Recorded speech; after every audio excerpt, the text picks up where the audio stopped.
ده ملخص فيلم مارفل الجديد واللي هنشوف فيه بداية تكوين فريق الافنجرز الجداد بدل فريق ايرون مان، فتابعوا الفيلم لحد الاخر عشان تفهموا ازاي الفريق اتكون، عشان ده هيترتب عليه سلاسل مارفل بعد كده، وكمان في الاخر في كام مشهد هيصدمك. وتعالوا بقى نبدأ الفيلم. فيلمنا بيبدأ بإلينا وهي قاعدة فوق برج وهي بتقول انها كانت فاكرة نفسها انها حزينة بسبب موت اختها، لكن اكتشفت ان جواها حزن اكتر من كده بكتير، وبنلاقيها بتقف وبترمي نفسها من فوق البرج، لكن في وقت معين بتفتح باراشوت لابساه وبتنزل في حتة معينة في البرج، وبيبقى في حراسة شديدة على البرج، لكن بنلاقيها انها محترفة جدا في القتال، وكمان معاها اسلحة متطورة في ايديها وبتخلص عليهم بكل سهولة، وبتخش المعمل سري، وبنعرف انها متكلفة بمهمة من واحدة اسمها فالنتينا انها تتخلص من حاجة سرية في المعمل، لكن بتلاقي ان الباب السري محتاج بصمة للدخول، فبتخرج من المعمل وبتكلم فالنتينا وبتقول لها انها فجرت المعمل كله ومهمتها خلصت. وفي الوقت ده فالنتينا بتكون في المحكمة علشان بتكون متهمة ان ليها معامل طبية كتير بتستخدمها في تجارب على البشر عشان تعمل جندي خارق لا يهزم، وانها مشغلة معاها جنود خارقين بيخلصوا لها مهمتها ومصالحها الشخصية، وبيكونوا عايزين يعزلوها من منصبها واللي هو رئيسة الاستخبارات الامريكية. وباقي بيكون حاضر الجلسة وعايز يتحكم عليها علشان بيبقى متأكد انها بتحضر لحاجة هتدمر العالم. وفالنتينا بتدافع عن نفسها وبتقول انها ما عملتش اي تجارب غير انسانية على البشر، لكن بحكم منصبها في الدولة فبتحاول انها تصنع جندي قوي يدافع عن امريكا علشان يتصد لاي خطر خارق يهدد الدولة، عشان زي ما شافوا من فترة ان رئيس امريكا تحول لكائن غريب وخارق، ولو اي حاجة خارقة عن الطبيعة حصلت في البلد بعد كده مفيش حد هيتصد لها بعد ما فريق الافنجرز اتفرقوا، وعلشان كده بتحاول تعمل جندي خارق يحمي البلد من اي تهديد. والقاضي ساعتها بيحكم بتأجيل القضية، وبعد ما بتخلص الجلسة بتؤمر السكرتيرة بتاعتها ميل انها تتخلص من كل ملفاتها السرية او اي اثر او اي شخص ممكن يدينها علشان الجلسة الجاية. وبننتقل لإلينا وهي رايحة لابوها ريد جاردن، وبيبان من كلامهم انهم بقالهم سنة ما شافوش بعض، وبتقول انها جات له علشان تاخد رأيه انها تستقيل من الشغل مع فالنتينا علشان مش مرتاحة، وانها وافقت بس انها تشتغل معاها عشان كانت فاكرة ان ده هيسد الفراغ اللي جواها في الحزن، لكن ده ما حصلش وانها لسه حزينة فمش لاقية سبب انها تكمل شغلها معاها. لكن ريد جاردن بيستغربها وبيقول لها ان لما ساب شغله مع فالنتينا وبطلت تطلبه في مهمات حس ان ملوش لازمة وحياته ملهاش طعم وان مفيش حماس وحاسس بالملل. وهو بيتكلم بتروح تشوف صورتها وهي مع اخواتها وهم صغيرين لما كانوا في وكالة الريد روم، وبعد كده بتسيبه وبتمشي، ولما بتطلع بتكلم فالنتينا وبتقول لها انها عايزة تستقيل من الشغل. والغريب ان فالنتينا بتوافق بكل بساطة بس بشرط، وهي انها تنفذ لها مهمة اخيرة وساعتها ممكن تستقيل براحتها. وساعتها إلينا طبعا بتوافق، والمهمة انها بتبقى عرفت ان في حد رايح يسرق ملفاتها من مخزنها السري، وانها تروح وراه وتشوف هو عايز يسرق ايه وتخلص عليه. وبتقول لها انها هتضيف بياناتها البيولوجية لمخزنها السري عشان يبقى ليها تحكم كامل وتعرف تدخل من غير مشاكل. وفعلا لما بتروح بتلاقي حد داخل للخزانة، ولما بتخش وراه بتلاقي الباب فعلا بيتفتح زي ما قالت لها، ولما بتخش بتلاقي انها خزانة فيها كل اسرار فالنتينا، وبتلاقي ورق عن مشروع لجندي خارق كانت عايزة تعمله واللي هيكون معروف باسم سنتري، وان كانت قوته هتبقى خارقة لأبعد الحدود، وانه كان ممكن يحول اي شخص لظلام، لكن عملت الاختبار على كم كبير من الناس وكلهم ماتوا والمشروع فشل. لكن في الوقت ده بتلاقي شخص اسمه جون ووكر بيحاول يخلص عليها، وبيكون لابس بدلة شبيهة لبدلة كابتن امريكا، وبيخشوا في قتال عنيف جدا وهما الاتنين بيكونوا متدربين على اعلى مستوى، وبتكون فاكرة ان هو ده الشخص اللي عايز يسرق حاجة من الخزنة اللي فالنتينا قالت لها عليه. لكن وهما الاتنين بيتقاتلوا بيجي جندية اسمها تاسك ماستر وبتضرب جون ووكر، وإلينا بتستغرب علشان فالنتينا قالت لها ان شخص واحد بس هو اللي هيسرق الخزنة، لكن بنشوف جون ووكر بيعرف يضربها وبيهزمها. لكن في الوقت ده برضه بيظهر جندية تانية اسمها جوست وبتتقاتل معاهم وبتبقى قوية جدا، وكمان بيبقى عندها قوة انها بتختفي، وكلهم بيخشوا في قتال مع بعض. وفي ظل القتال ده في ترابيزة بتخبط في تابوت وبيبان انها فتحته، وجون ووكر كان هيخلص على إلينا بس بتعرف انها توقفه بتقنية من بدلتها. وفي نفس الوقت ده بنلاقي ان تاسك ماستر بتهزم جوست، وكانت لسه رايحة تخلص على جون ووكر، لكن جوست بتظهر تاني فجأة قدامها وبتضربها برصاصة في نص دماغها. وفي ظل القتال ده كلهم بيوجهوا السلاح في وش بعض، وفجأة بيظهر شخص تعبان وعمال يرجع، ولما بيشوف كل ده بيحاول يهرب، لكن الباب بيتقفل وكل الابواب كمان بتتقفل. وساعتها بيسألوه هو مين، وبيبقى مش فاكر اي حاجة غير ان هو اسمه بوب، لكن هما كمان بيسألوا بعض هما مين، وكل واحد بيشوف نشوف مين اللي بعته، وبيتصدموا لما بيعرفوا ان كلهم اللي بعتتهم هي فالنتينا، وكمان بعتتهم بنفس المهمة، واللي هي انهم هيلاقوا شخص يحاول يسرق الخزنة بتاعتها وانه يخلص عليه. وبكده إلينا بتستوعب وبتفهم خطتها، وبتقول لهم ان دي خزنة فالنتينا اللي فيها كل اسرارها، وانهم هم كمان جنودها اللي كانوا بيخلصوا لها مهمتها السرية، وان فالنتينا عايزة تخلص من كل حاجة سرية تخصها قبل الجلسة الجاية ليها، بما فيهم الجنود السريين واللي يبقوا هم، وانهم دلوقتي في اوضة ومعاهم كل حاجة سرية ليها علشان تخلص عليها. بس جوست مش بتهتم لكلامهم وبتفعل قوة الاختفاء، بس اول ما بتقرب من الباب بتتصدم بموجة صوتية كبيرة جدا، وبكده فعلا بيتأكدوا انهم محبوسين هنا من فالنتينا علشان تخلص عليهم وعلى كل اسرارها. وفي الوقت ده بننتقل لفالنتينا وهي في حفلة مع شخصيات مهمة، وباقي كمان بيكون موجود في الحفلة، ولما بيلاقي ميل المساعدة الشخصية لفالنتينا واقفة لوحدها بيروح وبيقف معاها، وبيقول لها انه حاسس انها مجبورة على الشغل مع فالنتينا، لو حبت تقوله عن اي سر او اي حاجة تدينها هو هيكون موجود، وبيديلها الكارت علشان لو حبت تكلمه وتقول له حاجة. وبتاخد الكارت وبتمشي وبتروح لفالنتينا، وبتقول لها ان كل جنودها وملفاتها السرية بقوا في القبو زي ما امرت، فبتقول لها انها تفعل الخطوة الاخيرة في الخطة، وهي انها تحرق كل حاجة. وفعلا في الوقت ده بيبدأ العد التنازلي على الحرق، وبيعرفوا ده بسبب الحرارة العالية اللي في القبو، وبما ان جوست حاولت تخرج ومعرفتش بسبب قوة الموجة الصوتية الكبيرة، فهم هيحاولوا يعطلوا الموجة الصوتية دي، وجوست تعدي بين الجدران بقوتها الخارقة وتفتح لهم الباب من الناحية التانية، ويدوروا على مصدر الطاقة للقوة الموجية الصوتية علشان يعطلوها. وهم بيدوروا جون ووكر بيلاقي تابوت مفتوح، وبيبان ان كان في حد نايم فيه لوقت طويل، بس ساعتها بنشوف إلينا وهي بتنادي عليهم عشان لقت مصدر الطاقة، وبييجوا وبيفتحوه وبيدمروه. وجوست بتجرب تعدي وبتعدي عادي فعلا، وبيكون باقي 20 ثانية لغاية ما بنوصل لآخر كام ثانية والباب لسه ما اتفتحش، وكلهم بيستسلموا للموت. بس في آخر ثانية جوست بتفتح لهم الباب وبيخرجوا قبل ما الأوضة تتحرق كلها بثواني، ومن شدة الانفجار كلهم بيتصدموا في الأرض، وإلينا بتقع جنب بوب وبتفتكر ذكرى مظلمة ليها وهي لما كانت مع أختها، وبتشوفها وهي بتموت قدام عينها، والغريبة إنها بتشوف بوب معاها في الذكرى دي. ولما بتفوق من الذكرى بتلاقي إن إيديها كانت ماسكة في إيد بوب، وبتستغرب وبتقوم. وفي الوقت ده بنشوف ميل وهي بتقول لفالنتينا إن جنودها السريين عرفوا يطلعوا من الأوضة قبل ما تتحرق، وإنهم غالبا دلوقتي بيتعاونوا مع بعض علشان يطلعوا من مخزنها السري ويخلصوا عليها. وبتوريها الفيديو وبتكون مستغربة من الشخص ده وإزاي عرف يخش للخزنة السرية بتاعتها، وبتقول لميل إنها تحاول تعرف لها مين ده، وبتقول لها كمان إنها تدي إحداثيات المخزن السري بتاعها للجنرال هولد علشان ياخد فرقة الاقتحام ويخلصوا عليهم كلهم. وفي الوقت ده بنشوف ريد جاردن وهو متنكر في السواق بتاعها، وبيكون سمع كل حاجة وعرف إن بنته إلينا في المخزن السري بتاعها وإنها بتحاول تخلص عليها. وبننتقل لإلينا وباقي الفرقة، وبنلاقي إن جون ووكر وهو متعصب عشان عرف هو كل واحد موجود هنا ليه ما عدا واحد بس واللي هو بوب، وبيبدأ يسأله بتعصب هو مين وكان بيعمل هنا إيه، بس بيقوله إنه فعلا مش عارف. بس آخر حاجة فاكرها إنه كان بيعمل تحليل دم لمشاركة في بحث طبي، ولما فاق لقى نفسه في المكان ده. وإلينا بتقول لهم إنه ممكن يكون شخص مدني عادي، بس جون ووكر بيكون فاكر إنه بيكذب، وبيهزقه وبيقول له إنه باين عليه مريض نفسيا وشخص تافه. فساعتها هو كمان بيضايقه وبيقول له إنه النسخة الأسوأ من كابتن أمريكا، فبيروح وبيخنقه، وبيستغرب لما بيلاقي عينيه بتنور. بس إلينا بتروح وبتحاول تفصلهم عن بعض وبتهديهم، وبتاخد بوب على جنب وبتتكلم معاه، وبتلاقي إنه شخص حزين جدا زيها، وبيبقوا حاسين نفس الإحساس هما الاتنين، وبتقوله إنهم لازم كلهم يتحدوا مع بعض علشان يخرجوا من المكان ده. وهما بيتكلموا بيكون جون ووكر عرف يفتح فتحة في الحيطة علشان يخرجوا من المكان. وفي الوقت ده بنشوف باكي وهو في البيت، وبنلاقي إن ميل بتتصل بيه وبتقوله إنها بتساعد فالنتينا علشان حاسة إنها فعلا مفيش حد هينقذ العالم غير البطل الخارق اللي هي بتحاول تعمله، بس قال لها إنها بتعمل ده لمصلحتها الشخصية وإنها ممكن تدمر العالم. وبيحاول يقنعها إنها تشهد ضدها في الجلسة، لكن أول ما بتحس إن في صوت قرب منها بتقوله إنها مش هتعرف تتكلم أكتر من كده، وإنه يحاول يخترق تليفونها وساعتها هيعرف اللي هو عايزه. وبعد كده بنلاقيها مع فالنتينا في طيارة عشان رايحين لمخزنها السري عشان يخلصوا على إلينا والباقي. وهم في الطريق بنلاقي ميل وهي بتقول لفالنتينا إنها عرفت إن اللي هم شافوه في الكاميرات ده اسمه بوب، وملفه كان من ضمن الأشخاص اللي اتعمل عليها تجارب في مشروع الجندي الخارق سنتري. بس فالنتينا بتقول لها مستحيل عشان كل اللي كانوا في المشروع ماتوا، وبتقول لها إنه فعلا كان ميت وكان في تابوت وحطيته في المخزن السري عشان تحرقه مع كل الأسرار بتاعتها، لكن بيتصدموا إنه لسه عايش، ومعنى كده إن ممكن يكون مشروعهم نجح وتكون فعلا عرفت تعمل الجندي الخارق سنتري. وبننتقل لإلينا واللي معاها بعد ما جون ووكر عرف يلاقي لهم مخرج، ولما بيخشوا فيها الباب بيتقفل وبيلاقوا نفسهم في نفق كبير جدا ومش عارفين آخره فين، وبيبقى مفيش حد فيهم بيعرف يطير علشان يشوف اخره. حتى كمان جوست مش هتعرف تختفي وتطلع لفوق علشان المفروض تبقى شايفه المكان اللي هي هتروح له. بس جون ووكر بيقول لهم انه هيتصرف وبيدفع نفسه بقوه كبيره جدا لفوق، لكن بينزل جامد جدا على الارض وبيقول لهم انهم في عمق كبير وملوش اخر، وبيبقوا مش عارفين يعملوا ايه. وبوب بيقول لهم انه عنده اقتراح، وهو انهم هما الاربعه يمسكوا في بعض ويفضلوا يتسلقوا ويطلعوا لفوق، وبيعملوا كده لغايه ما بيلاقوا فتحه في نص النفق، وبيبقوا مش عارفين هيمسكوا فيها ازاي عشان لو حد ساب التاني كلهم هيقعوا، وكلهم بيزعقوا علشان كل واحد بيبقى عنده حل غير التاني. لكن فجاه جون ووكر بياخد عصايه إلينا وبيمسك في الفتحه، وجوست بتتعلق بعصايه في النفق، وإلينا بتمسك في رجليها وبتطلع شبكه من بدلتها بتمسك بيها بوب. وجون ووكر بيبدا يطلعهم كلهم واحد ورا التاني، وبيمسك ايد بوب علشان يطلعه. ولما بيمسك ايده هو كمان بيشوف ذكرى مظلمه ليه، وهي لما كان مش مهتم بابنه وعمال يتابع اخبار كابتن امريكا، ومراته بتزعق له على اهماله بابنه وهوسه بكابتن امريكا، وبيفوق من ذكرياته بيبقى مش فاهم ايه اللي حصل. وبنبدا نفهم ان بوب لما بيمسك ايد حد بيخليه يشوف ذكرى مظلمه، وبيفتحوا الباب علشان يخرجوا من المخزن، لكن بيلاقوا ان فالنتينا جت ومعاها فرقه الاقتحام بقياده الجنرال هولت علشان تخلص عليهم، لكن بتقوله انها في شخص عايزاه حي واللي هو بوب علشان تثبت نجاح مشروعها. وإلينا واللي معاها بيحطوا خطه علشان يطلعوا من المكان، وهي انها تستدرجهم للمخزن وهيقفلوا النور وهيبداوا يتقاتلوا معاهم ويحاولوا يطلعوا بشكل سري. وفي الوقت ده هتكون جوست مستنياهم بره بشاحنه علشان يهربوا من المكان، وفعلا جوست بتختفي وبتطلع بره، وإلينا بتجهز القنبله علشان تستدرجهم. وساعتها فعلا كلهم بيخشوا لما بيحصل التفجير، وجون ووكر بيستعد علشان يقتلهم، وإلينا بتقفل الانوار. وساعتها بوب بيعتذر لها انه مش عارف يساعدهم علشان مش قوي زيهم، وبيقول لها كمان انه بدأ يفتكر انه لما راح البحث الطبي كانوا بيقولوا انهم بيدوا مصل للاشخاص اللي عايزين يغيروا حياتهم ويبقوا اشخاص اقوياء، لكن بيحس ان مفيش حاجه اتغيرت وانه لسه زي ما هو. بس إلينا بتقوله انها واثقه فيه انه شخص كويس من غير ما ياخد مصل. وهما بيتكلموا بيكون جون ووكر بدأ في القتال مع الفرقه، فبيروحوا له وبيلاقوه انه خلص عليهم كلهم. لكن ساعتها في جنود تاني بتخش للمكان، وإلينا بتتقاتل معاهم، وبوب كمان بيحاول يساعدها وبيعرفوا يخلصوا عليهم. وقبل ما في جنود تانية تخش بنلاقيهم لابسين لبس الجنود وبيطلعوا اكنهم جنود مصابين، وبيطلعوا من قدام فالنتينا وجنودها، بس طبعا ما بتكونش عارفاهم. وبيقفوا على جنب وبيلاقوا جوست جت فعلا بالشاحنه زي ما اتفقوا، وبيركبوا بوب ورا وبيركبوا هم قدام علشان يخرجوا. لكن بيلاقوا الامن وهو بيقول له ان يديله الكارت التعريفي بتاعه، بس بيقول له انه تبع الطاقم الطبي للفرقه ومعاه مصابين والمفروض يروح لاقرب مكان طبي علشان ينقذهم. لكن برضه فرد الامن مش بيوافق، وبيقول له انه لازم يديله اي حاجه تثبت هويته علشان يخرجوا. وبيعرفوا انهم كده مفيش حل قدامهم غير انهم يخشوا في قتال مع الفرقه كلها. لكن في نفس الوقت ده بوب وهو قاعد ورا بيكون سامع كل الكلام، وبيقرر انه يضحي بنفسه وبينزل وبيضرب بالسلاح عشان كل الجنود تروح عليه، وده فعلا اللي بيحصل. وساعتها كل الجنود بتضرب عليه رصاص بكل قوتهم، لكن فالنتينا لما بتلاقي انه بوب بتأمرهم يوقفوا ضرب النار حالا، لكن بيكون بعد فوات الاوان عشان بيكونوا ضربوا عليه رصاص كتير جدا. وساعتها إلينا واللي معاها بيزعلوا عليه علشان ضحى بنفسه علشانهم، لكن بيكونوا متأكدين انه خلاص مات فبيسيبوه وبيمشوا من المكان. لكن ساعتها بنلاقي حاجة خارقة للطبيعة بتحصل، وهي ان بوب بيقوم تاني وان الرصاص ما اثرش فيه. وساعتها كل الجنود بتتصدم، وكمان فالنتينا بتتصدم وبتفرح جدا ان مشروعها نجح وحولته للجندي الخارق سنتري. وبنلاقيه لما بيتعصب عينيه بتنور وبيبدأ يترفع عن الارض ومش بيعرف يسيطر على قوته، وبيطير بارتفاع بعيد جدا عن الارض، وبيبقى مش عارف ايه اللي بيحصل له او يسيطر عليه ازاي. ومره واحده بيغمى عليه وبيقع، وفالنتينا وجنودها بيشوفوه وهو بيقع، وكمان إلينا واللي معاها بيكونوا شايفينه وهما ماشيين، وبيتصدم بالارض بقوه كبيره جدا وبيغمى عليه، ومن شده التصادم العربيه بتاعتهم بتقع وبتبوظ. وبكده بتكون فالنتينا نجحت ان يكون معاها بوب وهو مغمى عليه. وساعتها إلينا واللي معاها بيمشوا على رجليهم بعد ما العربيه باظت، وهما ماشيين إلينا بتوريهم الورق اللي شافته في المخزن السري، وبتقول لهم معنى كده ان فالنتينا عرفت تحول بوب لسنتري. وبعد كام ساعه بنلاقي فالنتينا بتنقل بوب بطياره هليكوبتر، وبتقول لميل انها تجهز طاقم طب كامل لما يوصلوا علشان يستكشفوا ويعرفوا قوه بوب اكتر. وبتسالها على إلينا والباقي، وبتقول لها انهم ملهمش اثر، فبتفهمها انهم اكيد لسه ما مشيوش من الصحراء، وانها تطلع قوه تدور عليهم ويخلصوا عليهم كلهم علشان هم اخر دليل فاضل من اسرارها. وساعتها بنلاقي فعلا إلينا واللي معاها وهم لسه ماشيين كل ده في الصحراء وبيكونوا زهقوا من كتر المشي. وفجأة إلينا بتسمع صوت عربية فبيوطوا وبيستخبوا، بس بتلاقي ان ابوها جرين جاردن ولابس البدلة الخارقة بتاعته، وبيقول لها انه بعد ما سمع من فالنتينا انها عايزة تخلص يخلص عليها جه علشان يساعدها، وفعلا بياخدهم في العربيه علشان يمشوا. لكن ساعتها بيتفاجئوا ان القوات اللي بعتتها فالنتينا بقت وراهم وبتضرب عليهم بالرصاص، لكن جون ووكر بيصد بالدرع، وجرين جاردن بياخد ازازه كحول وبيحط فيها قماشه وبيولع فيها وبيرميها عليهم، بس بيبقى من غير فايده وبيكملوا ضرب فيهم برضه. وجوست بتطلع علشان تتقاتل معاهم، بس بيبقى معاهم جهاز فيه موجه صوتيه عاليه ومخصص انه يقضي عليها، ومش بتعرف تستخدم قوتها، فجون ووكر بيرجعها تاني للعربيه، وايلينا بتطلع وبتضرب عليهم وبتعرف تخلص على العربيه منهم، وبيكون لسه باقي عربيتين وراهم وبيبقوا مش عارفين هيعملوا ايه. لكن فجاه باكي بيظهر وبيفجر عربيه بجهاز من معاه وبيزود سرعته وبيروح للعربيه الاخيره وبيضربها في حته معينه وبينزل منها سلك، وساعتها بيقف هو وبينزل وبيمسك السلك وفعلا بيعرف يخلص على اخر عربيه. وايلينا واللي معاها بيفرحوا جدا علشان بيبقوا فاكرين انه جه علشان ينقذهم، لكن بيتصدموا لما بيلاقوه انه بيحطوا قنبله في عربيتهم هم كمان وبتتقلب بيهم. وساعتها بياخدهم وبيربطهم علشان بيبقى فاكر انهم لسه شغالين مع فالنتينا، وبيحاولوا يفهموه انهم خلاص مش شغالين معاها وانهم كمان بيحاولوا يخلصوا منها، لكن بيبقى مش مصدقهم وبيبقى فاكر انهم بيكذبوا عليه. وساعتها بننتقل لفالنتينا وبتعرف من ميل كل المعلومات عن بوب، وبتعرف انه بيعاني من مرض نفسي ومعلومات اكتر عن حالته وازاي تخليه يثق فيها. وساعتها بتخش له وبتقول له ان هي صاحبه المشروع الطبي اللي هو قدم فيه، اللي كان معروف انه هيطور الانسان ويخليه اقوى، والمفروض ان كل اللي قدم ما استحملش الاختبار الا هو، وده معناه انه نجح في الاختبار وبقى بطل خارق واللي معروف باسم سنتري. ولما بيسأل على إلينا والباقي قالت له انهم مجرمين واشرار وكانوا بيحاولوا يستغلوه وان المفروض ما يثقش فيهم. وبعد كده بتركز على حالته النفسيه والاضطراب اللي عنده وبتخليه يثق فيها. ولما بتمسك ايده علشان تقرب منه هي كمان بتشوف الذكرى المظلمه ليها لما كانت صغيره وخايفه على ابوها عشان كان في مشاكل بينه وبين راجل عصابات وشافته وهو بيموت قدام عينيها. ولما بتفوق من الذكرى بتفهم ان كده مشروعها نجح 100% وان فعلا بوب بتحول للبطل الخارق سنتري، بس هو مش عارف يتحكم في القوه دي ويستغلها. فبتبدا معاه في الاختبارات وفي الاول بيفشل، لكن بتفهمه ازاي يتحكم في قوته ويتحكم في كل حاجه حواليه. وساعتها عينيه بتنور وبيقدر يتحكم في الكوبايه فعلا لغايه ما بتتكسر خالص، وبيبقى مستغرب من القوه اللي بقت عنده. وميل بتكون شايفه كل ده من الكاميرات وشايفه حجم قوته وبتبدا تقلق فعلا علشان لما مريض نفسي زيه يكون عنده القوه دي مش هيعرف يوظفها في المكان الصح وممكن يدمر العالم. وبتكلم باكي وبتقول له على المكان اللي هم موجودين فيه هم وبوب وانه يحاول يجي وينقذ الموقف علشان حاسه ان في حاجه خطيره هتحصل. وساعتها باكي بيصدق إلينا وباقي الفرقه وبيفكهم وبيتحدوا كلهم علشان يخلصوا على فالنتينا واللي بتخطط ليه. وساعتها كلهم بيركبوا العربيه وبيخشوا على المبنى اللي هم فيه وبيبداوا يتقاتلوا مع الحراس الموجودين، وبيبقوا هم كلهم مع بعض قوه كبيره جدا وعلشان كده بيخلصوا عليهم كلهم بكل سهوله. وساعتها بيسمعوا فالنتينا وهي بتقول لهم انها مستنياهم فوق وانهم يطلعوا لها، فبيسيبوا الحراس وبيطلعوا لها فعلا في الاسانسير. ولما بتقابلهم بتفضل تستفز فيهم وتهزقهم، وفي الاخر بتقدم لهم بوب بعد ما حولته للحارس الذهبي سنتري، وبتاكد لهم ان كده مفيش حد هيقدر يعزلها من منصبها طول ما معاها سنتري وبيحميها، وبتديله امر انه يخلص عليهم. بس ساعتها إلينا بتكلمه وبتقول له انها عارفاه وعارفه انه مش هيسمع كلامها، بس طبعا فالنتينا بتكون سيطرت عليه تماما بسبب مرضه النفسي. وساعتها بيبداوا معاه في القتال وبنتفاجئ من قوته، لان بعد ما عرف يتحكم في قوته بقى مرعب جدا وان فعلا مفيش حد خالص هيعرف يقف قدامه. وبيكون كمان بيعرف يتحكم في الرصاص، وفعلا بعد ما بيهزمهم كلهم بيبقى مفيش حل غير انهم يستسلموا وبيركبوا الاسانسير وبيمشوا. بس فالنتينا بتقول له انه يخلص عليهم كلهم وهم في الاسانسير، لكن بنتفاجئ انه مش بيعمل كده ومش بيسمع كلامها وبيمشوا، وبيقول لها انهم مش مضايقينه علشان يخلص عليهم، بس بتقول له المفروض لما تديله امر يسمع كلامها. وبننتقل لإلينا والباقي بعد ما نزلوا وكانوا لسه بيفكروا هيعملوا ايه، بس إلينا بتقول لهم انهم خلاص خسروا المعركه والمفروض انهم ما يفكروش في حاجه علشان مش هيعرفوا يهزموه. وساعتها كلهم فعلا بيحسوا بالاحباط وبيحسوا انه عندها حق وبتسيبهم وبتمشي، وكل واحد فيهم بيروح في حته وبيتفرقوا. بس ابوها جرين جاردن بيروح وراها وبيتكلم معاها وبيقول لها انه جنبها ومش هيسيبها، بس بتقول له ان لو كان مهتم بامرها فعلا كان مش هيسيبها لمده سنه كامله ما يكلمهاش وما يسالش عليها. وبيفكرها انها كانت مميزه من صغرها لما كانت في الريد روم وانها كانت اشطر واحده في كل الوكاله،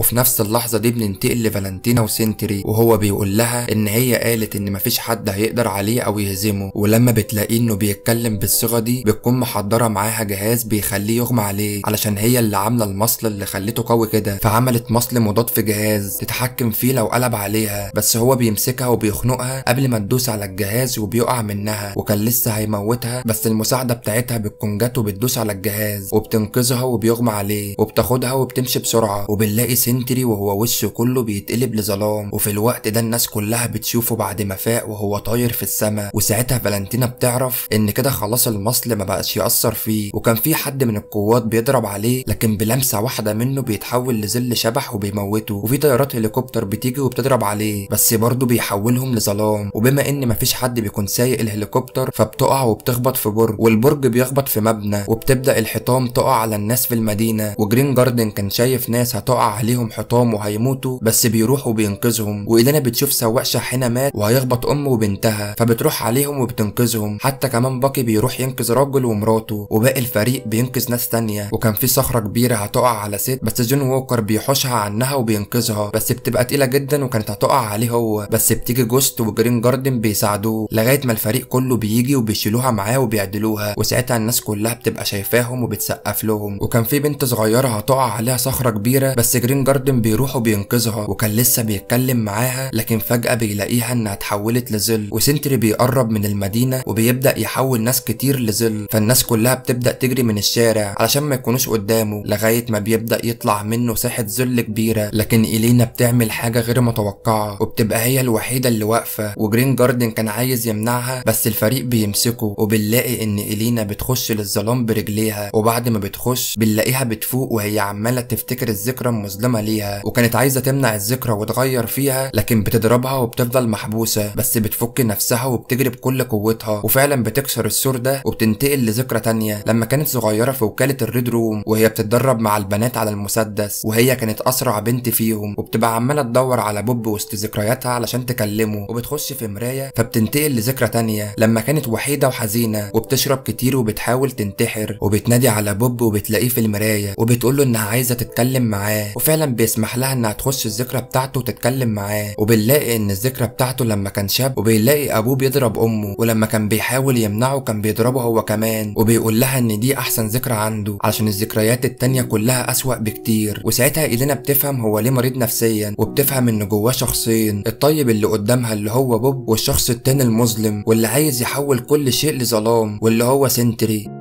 وبتقوله ان بلاش يسيب التحكم لسنتري ويفضل هو قاعد هنا من غير مقاومه، وبتحاول تقويه لكن وهي بتتكلم كده بنلاقي حاجات غريبه بتحصل واكن عقله وذكرياته بيحاولوا يمنعوا ان ده يحصل، وكانوا فعلا هيموتوا لكن ساعتها بنلاقي ان باقي الفريق دخلوا هم كمان للظلام علشان ينقذوها لغايه ما بيقدروا يسكتوا الدوشه دي فعلا، وبيبقوا مش عارفين هيعملوا ايه، بس إيلينا بيجيلها فكره وهي ان بوب قال لها ان دي احسن ذكرى مظلمه ليه، فقالت لهم انهم هيفضلوا يتنقلوا بين ذكرياته لغايه ما يروح للذكرى اللي بدأ بوب يتحول فيها للشخص التاني المظلم وساعتها يمنعوه، وفي الوقت ده بنشوف في العالم الحقيقي انه لسه بيكمل وبيخلي المدينة كلها تتحول لظلام وتختفي، بس بيكون الفريق بدأ يتحرك وبينتقل بين ذكريات بوب فعلا لغاية ما بيروح للذكرى اللي اتحول فيها بوب للشخص المظلم، وهي ذكرى لما بوب راح للمختبر وهو يائس وحزين علشان حاسس انه وحيد وضعيف، وكان رايح على امل انهم يغيروا حياته ويخلوه اقوى، ولما بيقوم بيلاقوه انه شخص مظلم فعلا، وإيلينا كانت عايزة تمنعه